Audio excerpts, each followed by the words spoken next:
Kwa kusikiliza kwa umakini, tumeona makundi mbalimbali, lakini kwa namna ya pekee tunamwangalia Pilato, ndio hakimu katika kesi ile, na wakati huo huo upande mwingine wale mashabiki ambao wanamzushia Yesu. Kwa Pilato kama hakimu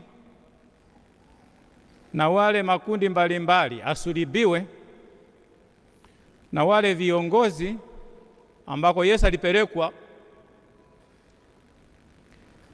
Ndio maana tunapotafakari siku ya leo, alikosa nini? Alifanya nini? Ule uzushi waliomsemea,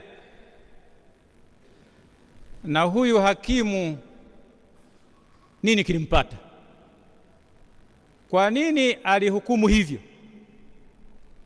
Kuna maneno ambayo tumeyaona pale, uoga, na hasa anapoambiwa wewe usipofanya hivi wewe si rafiki wa Kaisari. Akaogopa sana. Kwa uoga ule anahukumu asulubiwe mtu asiye na hatia. Tunapofuatilia makundi hayo na tunapofuatilia walivyomzushia Kristo na tunapomwangalia Kristo alivyoteseka, kila mmoja wetu hapa anatafakari yuko upande gani, akifananisha maisha yake na makundi hayo. Anamtetea Yesu au anasema sulubiwe? Si kusema kwamba asitaka sulubiwe, maisha ninayo yaishi, niko upande gani? Asulubiwe au namtetea na kumshuhudia kwamba hana hatia, lakini amekufa kwa ajili yangu? Kwa hilo linatualika sisi tutafakari na kutathmini maisha yetu na kufananisha maisha yetu kama wafuasi wake, namna gani tunavyoishi. Lakini ningeomba pamoja na ninyi tutafakari swali zuri ambalo ni swali ni la kifarusafa, lakini vile vile swali hili linautesa ulimwengu na linaleta uhasama kiasi kwamba watu waelewani. Ni Pilato mwenyewe aliuliza ile swali kwa Yesu, ukweli ni kitu gani? Ukisimamishwa hapa kwa mfano mbele ya vyombo vya habari hivi ambavyo wanachukua yote haya, ueleze ukweli ni kitu gani? Pilato alisema ukweli ni kitu gani? Kaishi hapa hapa. Sasa alimuuliza Yesu, alisubiria amweleze? Alienda kule kutafuta mambo mengine. Lakini kadiri ya tafakari yangu, ukweli ni uhalisia wa mambo yalivyo, na sio kama tunavyotaka yawe. Uhalisia wa mambo yalivyo na sio kama tunavyotaka yawe. Ni ukweli kwamba tutakufa, hata usiposimulia, hata ukijidai au ukijivuna au ukisema nina mali nyingi, ukaona kwamba wengine hawana maana, utakufa tu. Ni ukweli, sio kama unavyotaka wewe, kwamba nakula vizuri, nalala pazuri. Wakati unaelekea kufa, hayo yote utayaacha. Utapenda ukalale kwenye vumbi ambako utazikwa huko, wakati homa na ugonjwa unakuzidia.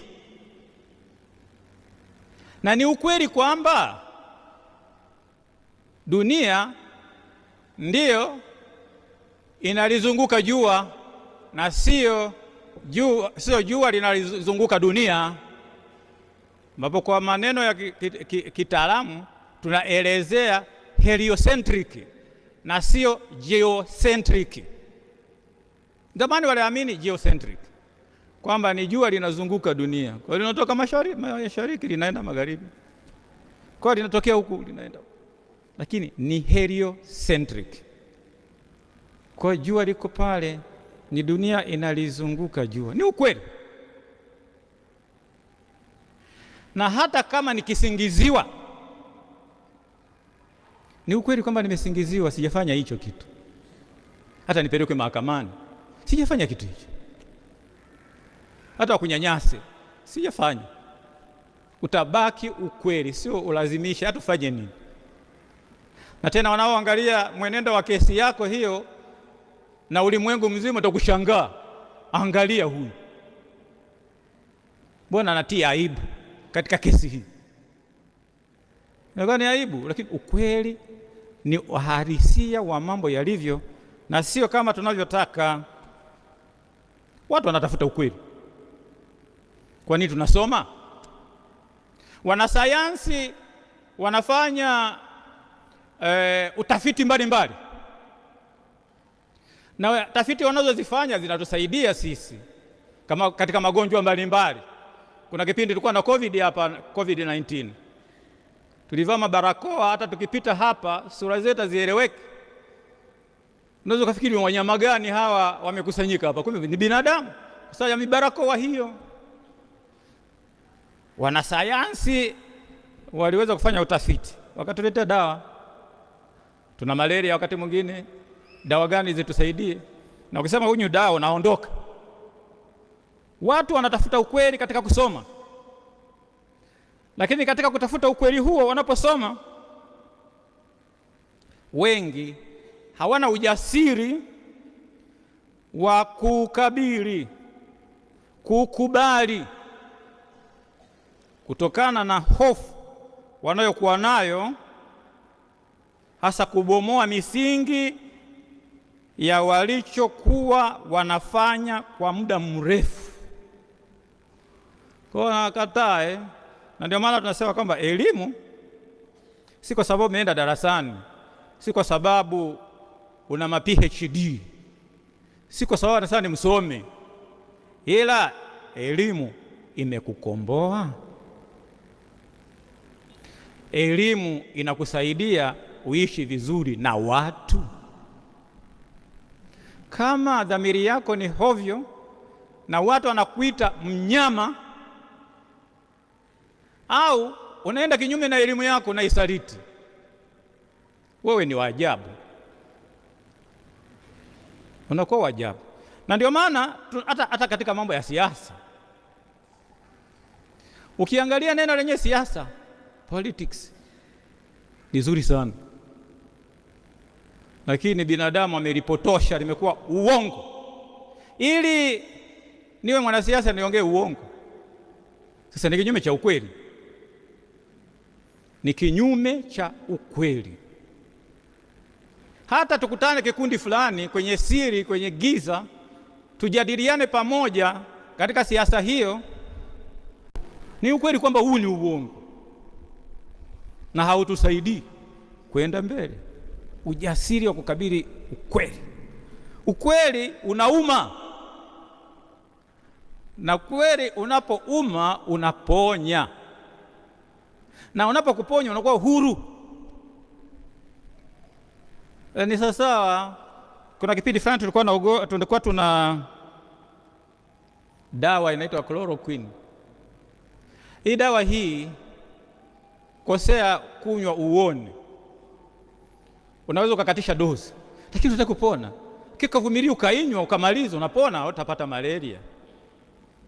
Ukweli unaponya. Ni mchungu, lakini unaponya. Kwa upande mwingine, ukweli ni mtamu, na utamu wake huu kama asali, kwa pale ninavyotenda katika ukweli. Ninapotenda katika ukweli. Ndio maana mfano mzuri, Mtakatifu Agustino aliishi maisha mabaya akiwa mtoto, Na kwa sababu hiyo alipoendelea kusoma alianza kutafuta ukweli, na kwa sababu alisoma sana aliona kwamba hivi sifa zitanisaidia. Akaona pale haina maana, kazi niliyo nayo, ajira hii itanisaidia, hamna maana, kisha wakati nitastaafu. Kuna msemo nasema kwamba unapopanda juu uwe mzuri kwa watu kwa sababu utakutana nao unaposhuka chini. Utakapokuwa ulaiani, mnapigana vikumbo na wale uliowanyanyasa, wale uliowatesa, kutokana na cheo chako, kutokana na kazi yako, kutokana na unayofanya, unarudi kule chini. Kwa aliona kabisa ajira haina maana. Akasema sasa nifanye nini? Akaendelea na safari yake, akajiunga vikundi mbalimbali vya dini, lakini havikumsaidia. Katika safari yake alidharau sana maandiko matakatifu. Hayajaandikwa kwa weledi, maandiko yameandikwa kwa weledi, yaandikwa yanavyoelezea Mungu, yanaeleza kiajabu ajabu. Na kwa sababu hiyo alipoanza kusikiliza wanaohubiri alianza kupata kitu, na aliendelea katika safari hiyo. Mwisho wakati aliweza kukutana na ukweli, na ukweli akakuta ni Mungu mwenyewe. Akaona kwamba ni hekima ya Mungu hiyo katika Yesu Kristo, na aliahidi kwamba nikiupata ukweli nitaambatana nao na nitajitolea kwake. Kweli aliacha yote akaambatana na ukweli. Wale wanaoendesha madereva wanajua U-turn. Alifanya U-turn ya maisha, akawa mwingine, sio yule tena wa ujana. Akaelewa. Ndio maana katika maisha yetu na katika safari yetu tunajua katika maisha haya kuna sehemu 4 ambazo tusipokuwa makini tunaweza tukapotea, tusielewe tunakoelekea. Sehemu ya kwanza katika maisha yetu, kuna sehemu ya uwazi. Yaani kwenye maisha yetu kuna mambo tunayofanya hata watu wanafahamu na sisi wenyewe tunafahamu. Watu wataongea juu yetu kwa sababu wanafahamu, na sisi tunajua kwamba tunachokiongea, tunachokifanya ni hiki, tunakifahamu. Lakini sehemu ya pili ni asiri, ambapo ninavyofikiria sitaki mwenzangu asikie, aelewe. Ndio maana mtu anaweza kaa anapanga humo ndani anataka muue mwenzake, hakuna atakayejua, ni yake sirini. Na anaweza akasema kwamba leo haya yananipa huzuni, siri yake, hisia zake na vitu kama hivyo. Hiyo ni eneo la siri ambalo ni hatari sana, kwamba usipokuwa na mtu ambao unaweza kujifunua kwake, unaweza au ukapoteza maisha kutokana na uzembe wako, ukapata ugonjwa unaoficha, ukawa na kidonda kinaozesha mguu wako kwa sababu huna mtu wa kumshirikisha. Lakini ukishirikisha eneo hilo, watakusaidia watu hawa kuweza kwenda vizuri. Lakini tuna eneo la ujinga. Eneo la ujinga ni ile eneo ambalo watu wanajua wanachofanya ni hovyo, lakini mimi naona sawa. Na watu wa mtindo huo, hata eneo hilo linatesa sana. Nasema kama unataka kweli uweze kufanya vizuri katika maisha yako, uweze kuishi inavyotakiwa, katika hilo sikiliza watu wanasema nini. Wanasaikolojia wanasema ukifungiwa ndani ya chumba usitoke kokote, utaonekana mzuri, lakini utakapotokea, unavyotembea, anatembea kwa majivuno, unavyoongea sana anaongea kwa malingo, unavyofanya sana ana kiburi. Na katika maoni hayo yatakusaidia wewe kupona, yatakusaidia wewe kuwa bora zaidi. Na ndio maana tunahitaji watu kusikiliza. Watu wanapokuambia wewe umekosea, usiwashambulie. Lakini mwanadamu wa leo ni mgumu sana, anapenda kusikia yale anayotaka kusikia, na ndio maana akisifiwa anaona ni kweli yeye. Hata kama alikuwa na pesa fulani na nini na nini, atazitoa zawadi. Na ndio maana katika eneo hilo tunazalisha michawa mingi, michawa mingi. Katika michawa hiyo inaishi katika eneo lile ambalo halitakusaidia. Ni kutokana tu na hela yako, ni kutokana na wadhifa wako, ndio maana yapo hivi. Ukishaacha wadhifa huo, hayana habari na wewe tena. 1 2 3 kwa ajili ya kuhifadhi wadhifa wangu. Nilikuwa nafanya 1 2 3, lakini hawakusaidii chochote. Ndio maana eneo hilo linahitaji sana kusikiliza watu wanasema nini. Ndio maana tunasema kwa tunajitathmini wenyewe wakati mwingine. Hata wakati mwingine mwanafunzi na mwalimu, ili mwalimu ajue kwamba anafanya vizuri, agawe makaratasi watu wafanye evaluation, watathmini mwenendo wake. Zote hatujui, hatutaki.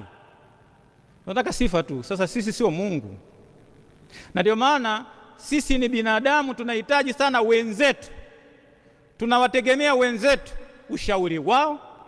Wanapotukosoa wanatupenda. Sio kama wanatudharau, wanatupenda sana. Na kama kweli wanatupenda, tutafanya vizuri. Lakini kama tunawazuia wasitukosoe, hovyo, tutafanya hovyo na tutaweka historia ya ajabu katika dunia hii.